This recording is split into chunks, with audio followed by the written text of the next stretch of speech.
Hello, my name is Ann Kent. I'm a registered dietitian nutritionist and the owner of Peas and Happiness. Today we're doing something a little bit different than cooking or nutrition, and we're actually stepping out of the kitchen and I'm going to take you on a little tour of some of the plastic-free swaps that we've made around our household. It is Plastic Free July, which I just learned about a few weeks ago, but I think it's a great thing that just brings a little bit of awareness to what kind of products that we're using and how integrated plastic is in our lives. So, when I started my journey of trying to be more eco friendly, sustainable a few years ago, I started to encounter this problem of plastic, and I found that there's plastic in nearly everything that I was using, from the food that I was purchasing to the products that I was buying to clean. And I felt really overwhelmed at first. So I decided at the beginning of the year that I was going to take it just 1 month at a time and try to do one new product each month. And I think that that's a really important point to make as we're talking about all of these different products. When we're talking about eco-conscious or sustainable or any of those things, it can feel really overwhelming to try to do everything at once. So the point that I want to make is that it's much more important to focus on progress rather than perfection. Perfection is sort of the opposite of progress, actually, because if we try to be perfect, then oftentimes we are scared to even take a step. So rather than try to swap everything in your house and get rid of all the plastic, I would encourage you for this Plastic Free July to pick one thing in your household and see if you can swap it out or try something new. So I want to take a step back at first also and just talk about why plastic is an issue at all. And there's actually three reasons, and it stems from the life cycle of plastic. So first of all, plastic is made primarily from oil. There's starting to become some new plastic products that actually are a little bit more biodegradable. Things from corn, just some new things on the market. But most of the plastic that you'll find in the store, in your cleaning products, and all these things are made out of petroleum, which we know is a fossil fuel. It's a natural resource, and it is being depleted as we use more and more of it. So in the long term, finding some alternatives to these are going to be very, very important. Number two, plastic can be an issue for our own health. Plastic and the components in plastic have been identified to be a hormone disruptor. You may have heard of BPA, which was banned or really got a lot of bad press a couple of years ago. That's one example of a compound found in plastic that is harmful to our health. But there's a lot of other really similar products to that BPA. There's a BPB, I believe, that have similar effects. And so even though we've identified one possible compound that could be causing some health problems, if we're using a lot of products with plastic, there's other things in those plastics that are harmful to our health. So that's primarily found in we primarily get those most from foods that are wrapped in plastic, and those compounds tend to be more unstable when they change temperatures. So in order to avoid the health implications of plastic, it's best to try to avoid heating a food in plastic or cooling or freezing food in plastic. So what we're talking about today is mostly related to cleaning, and that's not as much of a direct impact on our health, but it is something to be aware of that is part of this larger conversation about plastic. The third reason why plastic can be harmful, or why we want to reduce it, is in terms of the disposal. So a lot of times we think, well, we've had this plastic, we can just recycle it, it'll go back and have another life and no big deal. The problem is that in a lot of areas, a lot of types of plastic that we're using are not recyclable.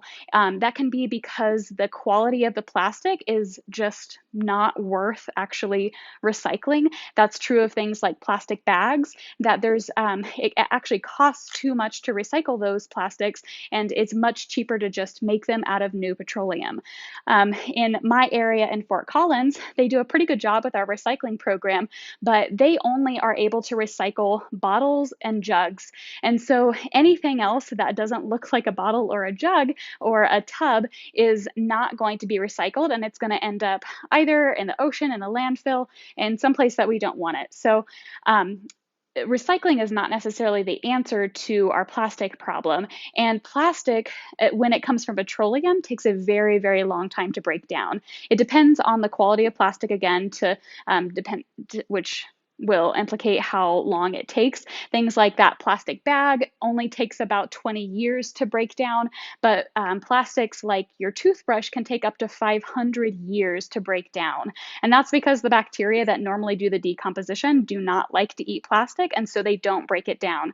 So if you think about this, every single toothbrush that has ever been produced, because we've only had plastic for about the last 70 to 80 years, every single toothbrush is still in existence today. It's not recyclable and it's not being broken down. And in fact, that same toothbrush is going to be around for your great, great, great, great, great grandchildren. And so being aware of the new plastic that we're creating and where it goes is really, really important for our future generations. So since you are here to talk about the environment, I also want to just bring up the fact that it's we have to be mindful too of what we're switching to when we switch away from plastic.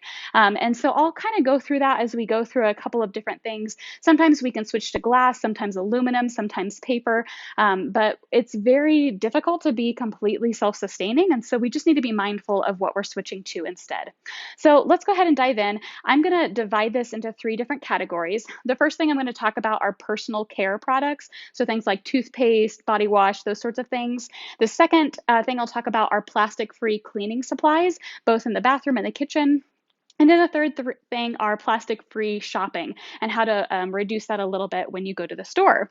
So let's go ahead and jump into our personal care products. The first thing I have are shampoo and conditioner. So usually these come in bottles, but there are such thing as bar shampoo and conditioner. I have a couple of favorite brands that I've used.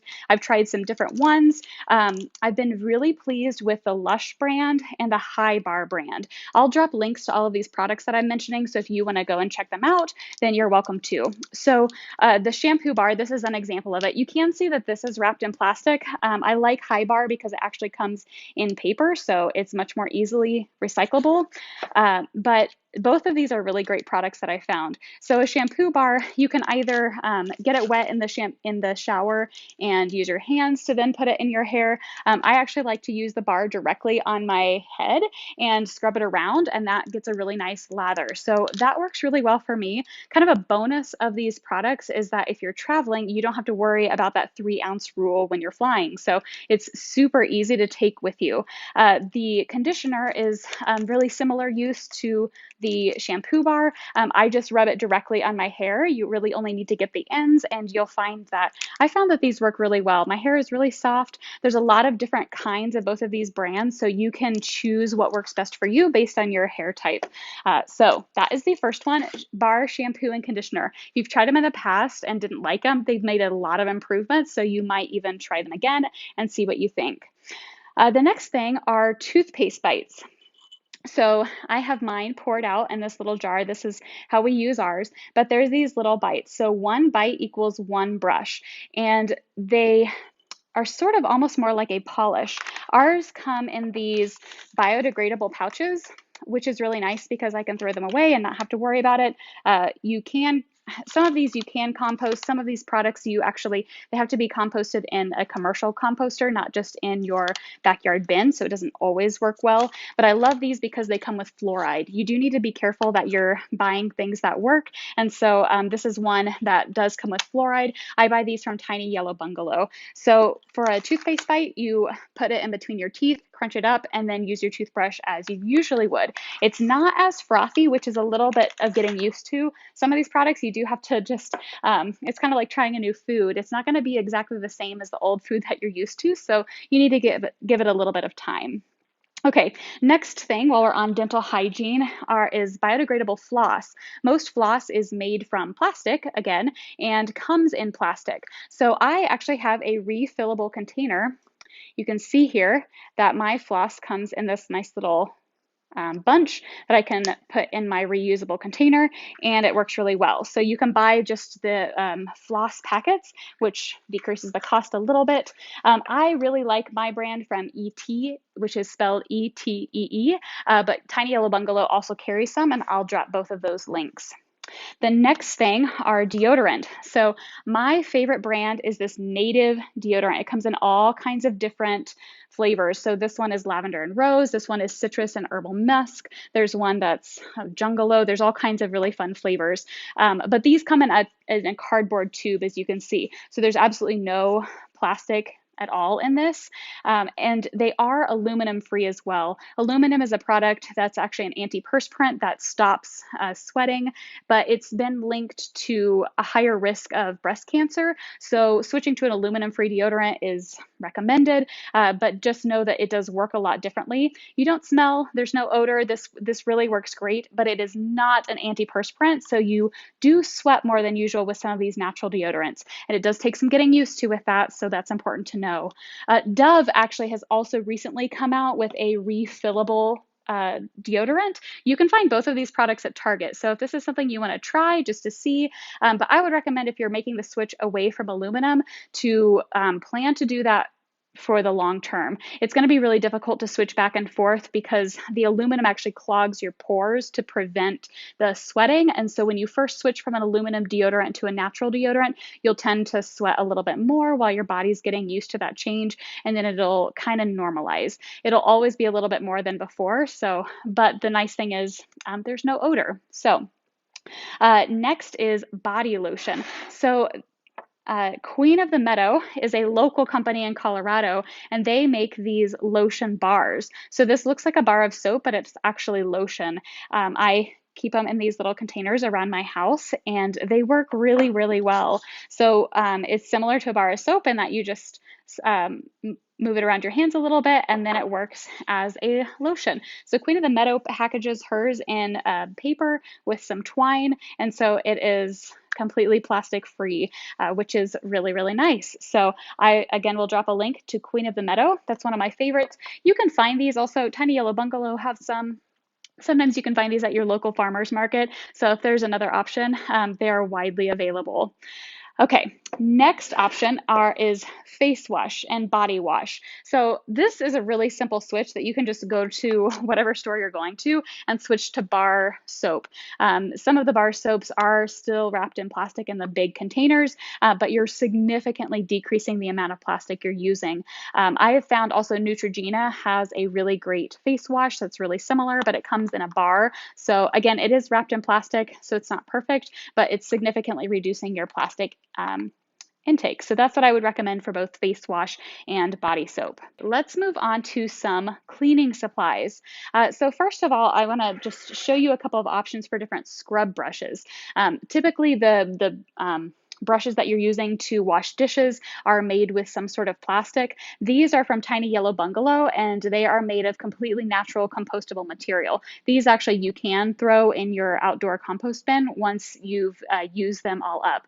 So they work really, really well. They're nice and rough. They get the dirt off all of your stuff, and it works really, really well. Another option are some of these brushes that have coconut at the end. So this is, again, made with completely natural ingredients. There's no plastic at all involved. There's wood and there's metal and there's the coconut, but there's no plastic to decompose.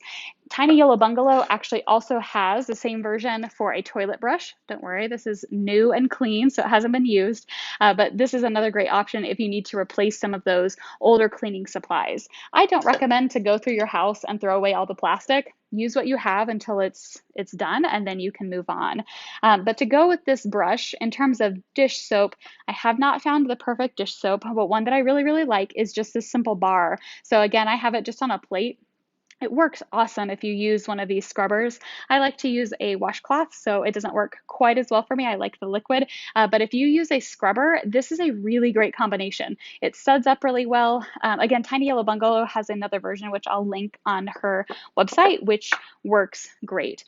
So in terms of soap, the next step is to find a good hand soap.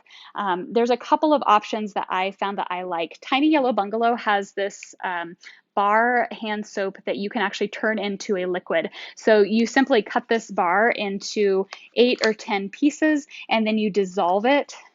So this is a piece of the bar soap, and you'll dissolve it in water and then put it into one of your soap dispensers.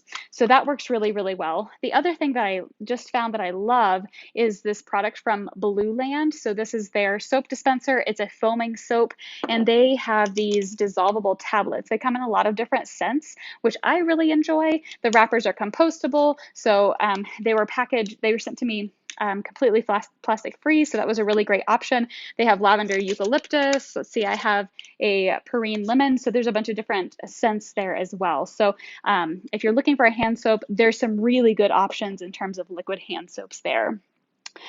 Next is dishwasher detergent. I honestly just buy mine from Target. I like this 7th Generation brand. They are a certified B Corporation, which means that they are legally obligated to consider their workers and the environment when they produce products. Unlike other corporations, which can be legally inclined to do the opposite because their loyalty is to the shareholders. So certified B corporations have slightly different laws, which allow them to really focus on people and the environment a little bit more. So this is a nice one. It comes in a cardboard box. This sometimes is recyclable, sometimes not. You need to check with your local recycling because it is coated in another material. So, but again, better than plastic. There's a lot of other dish detergents out there that are zero waste. I like this because it's easy, it's not super expensive, and it works really well. Next, we have some laundry detergent. So there's a lot of options here too. These can range in price all over the board. One thing that's been pretty popular that I just got these to try in one of my eco boxes are these strips. So this looks like a dryer sheet, but it's not. It's essentially dehydrated laundry detergent. So you put one of these in your washing machine and it suds up and is your laundry detergent. I have found that these are a little bit more expensive. So what we are using is a product from Tiny Yellow Bungalow. It's really similar to the hand soap in that you just reconstitute this block. So we've made it here in this old milk jug.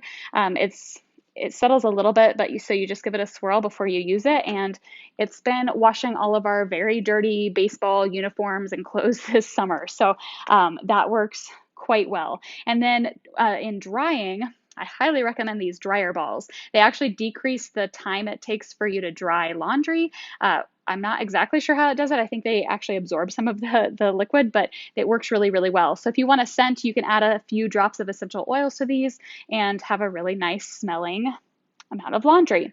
The last thing in our cleaning supplies are paper products. So we get our paper products from a company called Who Gives a Crap. They have these really fun decorated holders here, but this is another certified B Corporation. You can choose from either using bamboo made products or recycled paper. We've chosen recycled paper just to help create a market for that. But this is another company. They actually give 50% of their products are donated to build toilets around the world. And they have very interesting facts on each of their toilet paper rolls about things like there are more cell phones in the world than toilets. So this is a really great cause, and it's a good way to give back without, but also supporting the people who are working and who have these values as well. So they have toilet paper, they have paper towels, and they also have tissues. This is the tissue box. So that's what we've replaced our paper products with around the house. Finally, we are going to move on to some plastic-free shopping. I feel like most of the conversation has actually been centered around replacing plastic bags. So I would not be surprised if you've already done this. But, of course, one of the easiest things is to have a tote. This is my Peas and Happiness I Totes Love Veggies tote bag that I sell. But this is a reusable tote. It's made of organic cotton. And then there's also things like these produce or bulk bags that you can fill with things like, I think I have chocolate covered almonds that I had in bulk here. And then, or you can also do the same thing for things like, this is our quinoa. This is how we store it. So I can buy it in bulk and then I transfer it to this reused container, which used to be peanut butter pretzels, but now is my quinoa. So that works really, really well. And then you can also they also have these produce bags, which is a great alternative to the annoying plastic produce bags that not only pollute our environment, but also don't really work and tend to break. So we don't use this very often, but if you take these to the grocery store, they work great. And There's some mesh bags as well. Tiny Yellow Bungalow sells these, so I will drop a link to those. And I just wanted to point out kind of the alternative. So unfortunately, they did not have any free avocados, free meaning not packed in bags. And so I did buy this. And I just wanted to point out some of these bags are a good example of some of the microplastics that are very, very difficult to filter out of our water supply and are how we humans actually end up ingesting a lot of plastic. These sorts of things will break off. And if you're not very, very careful getting them to go into the garbage, into the landfills, they can very easily contaminate our water. Some of these microplastics are pieces of plastic that are too small to even be filtered. So they end up going into the water supply, and oftentimes fish will mistake them as food. Fish end up eating them, and then they just move up the food chain. Since humans are at the top of the food chain, we end up ingesting a lot of these microplastics. So it's a great thing to switch to some of these other non-plastic products. I will note also that sometimes it seems that, plastic bags are the worst thing. So if you forget your reusable totes at home and you go to the grocery store, the question is, what should you use? And paper is, of course, always an option, but that does cost energy as well. It costs energy to grow the trees, to make the bag. And actually, in that instance, if you are not planning to reuse your paper bag, using a plastic bag can be a little bit more environmentally friendly. So something to note with all of these things is that you have to reuse them in order to get the good out of them. Simply switching to a glass bottle is not necessarily a better option if you're going to throw this away. So in terms of reuse, recycle, that those first two are really important to reduce and reuse. And also, maybe we're not making a huge difference on the environment by switching one or two products, but what we are doing is creating awareness. We're telling companies that these things are important to consumers. We're telling governments that this is something that we care about, and you can also really impact your neighbors and hopefully do this with a friend and spread the wealth a little bit and share some of those options with others. So I hope this has helped to have a little bit of a peek into some of the different products we use. Again, I'll drop links, so if you want to explore some different products, but take it one step at a time. Choose one thing that you think that would be impactful for you and give it a try. If you have any questions, I would love to hear your feedback. If you have any other products that you're looking for alternatives, feel free to drop a comment with what you're looking for. There's more products that I'm exploring all the time, and we're continually just moving along our journey as well. So thanks for joining me. I appreciate your interest and your passion for making our world a better place for the generations to come. And I look forward to meeting you again back in the kitchen next week. So take care, everybody.